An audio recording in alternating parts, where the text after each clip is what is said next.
আসসালামু আলাইকুম বন্ধুরা। আজ আসলাম জুম্মার নামাজ পড়া আপনাদের সাথে একটু কিছু কথা শেয়ার করার জন্য। আজ হয়তো সবাই দেখতেছেন আমার হাতে একটা ফিটার, বাচ্চাদের দুধের ফিটার। তো এটা কিসের জন্য নিয়ে আসলাম? এটা নিয়ে আসলাম আপনাদের সাথে শেয়ার করার জন্য। আজ আমি সকালবেলার গাভীর দুধ দহন করে যখন দুধ নিয়ে যাই কোম্পানিতে দুধটা দেওয়ার জন্যে, ওইখানে যাইয়া আমার এক খামারি ভাইয়ের দুঃখের কথা কিছু শুনলাম। কিছু দুঃখের কথা শুই না আমি আর ভিডিওটা না বানাইয়া পারলাম না। আজ আসলে মনটাও বেশি ভালো না, একটু বিভিন্ন জায় ঝামেলা নিয়ে দৌড়াদৌড়ি করতেছি। হ্যাঁ, তো আজকে মনে করছিলাম যে ভিডিও করব না। কিসের জন্য আজকে এই যে ফিটার নিয়ে আসলাম ভিডিও করতে। যখন সকালবেলা যাই আমি দুধ দিতে, কোম্পানিতে দুধ দিতে যাই, তখন আমার এক খামারি ভাই আসে, উনিও দুধ দিতে। উনি দুধ দিতে আইসা উনি আমাকে উনার কিছু দুঃখের কথা বলল। তো দুঃখের কথাগুলা কি আপনারা শুনেন, মনোযোগ দিয়ে শুনবেন। আপনারা ভিডিওটা ফার্স্ট টু লাস্ট দেখবেন, বুঝবেন, শুনবেন, ভালো ভালো কমেন্ট করে মতামত আমাকে জানাবেন। আপনাদের কাছ থেকে আমি শিখব। আমি আলমগীর ভাইয়ের কাছ থেকে যদি আপনাদের কোনো শিকার থাকে আপনারা শিখবেন। কেউ কোনো খারাপ মন্তব্য করবেন না। আমরা ছোট্টখাট্ট খামারি, আমাদের কথা একজন আরেকজনের কাছে বলবো, ওই কথাগুলা আপনারা শুনবেন। আপনারা আবার কমেন্টের মাধ্যমে আমাদেরকে জানাইয়া দিবেন যে এটা এরকম না ওইরকম হবে। আমি যেটা বলছি হয়তো ভুলও বলতে পারতেছি, বা আপনারা যেটা বলবেন ওটা শুদ্ধ হইতে পারে। ঠিক আছে, তো খামারি ভাইয়ের দুঃখের কথাটা বলি। উনার একটা গাভী 20 লিটার প্লাস দুধ দিতেছে, 22-23 লিটার দুধ দিতেছে একটা গাভী। তো গাভীটার হঠাৎ করে বাচ্চাটা মারা গেছে, আজ 3 দিন হয়েছে। তো গাভীর বাচ্চাটা মারা গেছে। মারা যাওয়ার পর গাভীটার উলানে কোনো রকমে হাত দিতে পারতেছে না, বাচ্চা ছাড়া কোনো রকমে ওই গাভীটার উলানে হাত দিতে পারতেছে না। আজ 2 দিনে গাভীর উলানটা ফুলে অনেক বড় হয়ে গেছে। সে বেতার কারণে তারপরেও হাত দিতে দিতেছে না। কারণ ওর একটাই উদ্দেশ্য, ওর বাচ্চা নাই, বাচ্চা দেখতেছে না। যখন গাভী দুধ দহন করে বাচ্চা দিয়ে ফানায়, বাচ্চা কাছে রাখে, তারপরে দুধ দহন করে।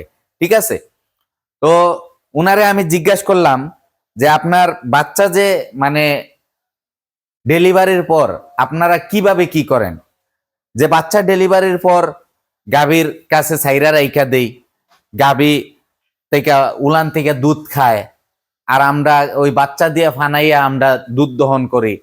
ঠিক আছে, তো আসলে 20 লিটার 25 লিটার অধিক দুধের গরু যারা পালেন, এই ভাইদেরকে বলতেছি, আমরা প্রান্তিক যারা খামারি আছি, ছোট্টখাট্ট খামারি, বড় খামারিদের কথা আমি বলতেছি না। আমি বলতেছি শুধু আমার ছোট্ট খামারি ভাইদের যে গরুগুলা পালে, ওই ভাইদেরকে বলতেছি আপনারা কি করবেন।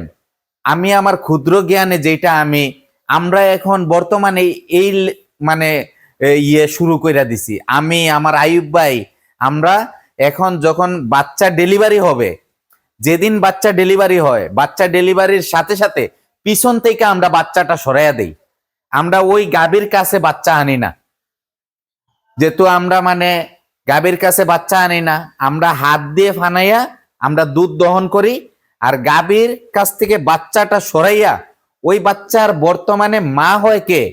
মা হয় হয়তো আমার যদি গাভী হয়, যে আমার এই গাভীটা আমার বাচ্চা দিছে, এই বাচ্চাটারে আমি সরাইয়া দিলাম, সরাইয়া এই বাচ্চাটার মা কে হবে? ওই বাচ্চাটার মা আমি হব। ঠিক আছে, ওই বাচ্চার মা আমি হব। এই হয়েছে ফিটার। এই ফিটার দিয়ে তারে মাপ মতো আমি দুধ খাওয়াবো। কিভাবে দুধ খাওয়াবো? একটা গাভীর বাচ্চা তার বডি ওয়েট হিসাবে, যদি একটা গাভীর বাচ্চা 30 কেজি তার বডি ওয়েট হয়, তারে আমি পার 100 30 কেজির জন্য আমি 3 লিটার দুধ খাওয়াবো, 2 বেলা। 30 কেজি বডি ওয়েটের জন্য তারে 3 লিটার দুধ, 40 কেজি বডি ওয়েটের জন্য তারে 4 কেজি দুধ। 4 কেজি দুধ কয়বার খাওয়াবো? আমি 2 বার খাওয়াবো, সকালে একবার, বিকালে একবার। ঠিক আছে, এই ফিটার দিয়ে আমি মাপ মতে তারে দুধ খাওয়াবো। আলহামদুলিল্লাহ তার পেটেও কোনো সমস্যা হবে না, তার গ্রোথও ভালো থাকবে।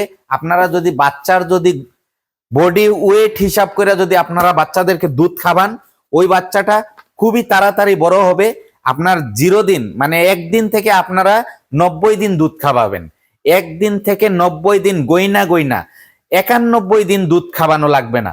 আপনারা 30 দিন দুধ খাওয়ানোর পর ওই বাচ্চাটারে কি করবেন, হালকা পাতলা কিছু ঘাস খড় ওগুলা সামনে দিবেন, একটু দানাদার দিবেন। ওইরকম কইরা কইরা 2 মাসের ভিতরে তারে মানে এই দেখেন ফিটার খায়া খায়া বড় হয়েছে, এর জন্য ফিটার দিকটা তার মানে এখনো ফিটারের নিচে রয়েছে। ঠিক আছে, তো ওই বাচ্চাটারে 2 মাসের ভিতরে আপনি কি করবেন, দানাদার ঘাস ফাস সবকিছু খাওয়ানো শিখিয়ে দিবেন। আর কি করবেন, 90 দিন দুধ খাওয়ানোর পর তারে 91 দিনও আর খাওয়াবেন না, ঠিক 90 দিন খাওয়াবেন। এরপরে দুধ খাওয়া শেষ, ওর জন্য দুধ বন্ধ, একদম বন্ধ। এর জন্য আপনাদের সাথে এই ভিডিওটা আজকে শেয়ার করতেছি। যেদিন বাচ্চা ডেলিভারি হবে, অধিক দুধের গাভীর বাচ্চাগুলা, হ্যাঁ, ডেলিভারির সাথে পিছন থেকে বাচ্চাটা সরাইয়া দিবেন। ওই বাচ্চাটা আর মায়ের কাছে আনার দরকার নাই। ঠিক আছে, আপনি যেই যত্ন করবেন মা সেই যত্ন করবে না। এই অধিক দুধের গাভীগুলা ওরা মানে বাচ্চার প্রতি এত নেশা নাই, কিন্তু বাচ্চা যদি ওর সাথে নিয়ে আসেন, আইনা দিয়ে দেন, তখন থেকে কিন্তু তার আবার নেশা চলে আসবে। ঠিক আছে, তো আপনারা এটা করবেন, বাচ্চা ডেলিভারির পর বাচ্চা সরাইয়া দিবেন, এই ফিটার দিয়ে দুধ খাওয়াবেন। তো ওই যে ভাই খামারি ভাই আমার গাভীটা নিয়ে কষ্টতে আছে, ওই ভাইয়ের জন্য দোয়া করবেন। উনাকে আমরা কিছু পরামর্শ দিছি, ওই পরামর্শ মতো উনি যদি দুধ দহন করে আলহামদুলিল্লাহ উনার গাভী দুধ দিবে, গাভীর কাছে যাইতে পারবে। ঠিক আছে, পরামর্শগুলা দিছি। এই ধরনের কোনো যদি পরামর্শ যদি আপনারা জানতে চান, কারো যদি গাভীর এই ধরনের কোনো সিচুয়েশন হয়, আপনারা আমার আলমগীর এগ্রো চ্যানেলে কমেন্ট করতে পারেন। হ্যাঁ, আমরা পরামর্শ করব, আপনাদের সুবিধা অসুবিধা জানবো বুঝবো, আমরাও আপনাদের কাছ থেকে অনেক সুবিধা নিব। ঠিক আছে, তো বন্ধুরা যারা যারা আমার ভিডিওটা দেখতেছেন, আপনারা আমার চ্যানেলটা কি করবেন, সাবস্ক্রাইব করবেন, লাইক কমেন্ট শেয়ার করবেন। এটা বলে আজ শুক্রবার, সবাইকে জুম্মা মোবারক দিয়ে আজ এখানেই রাখি। আসসালামু আলাইকুম রহমতুল্লাহি ওয়া বারাকাতুহু।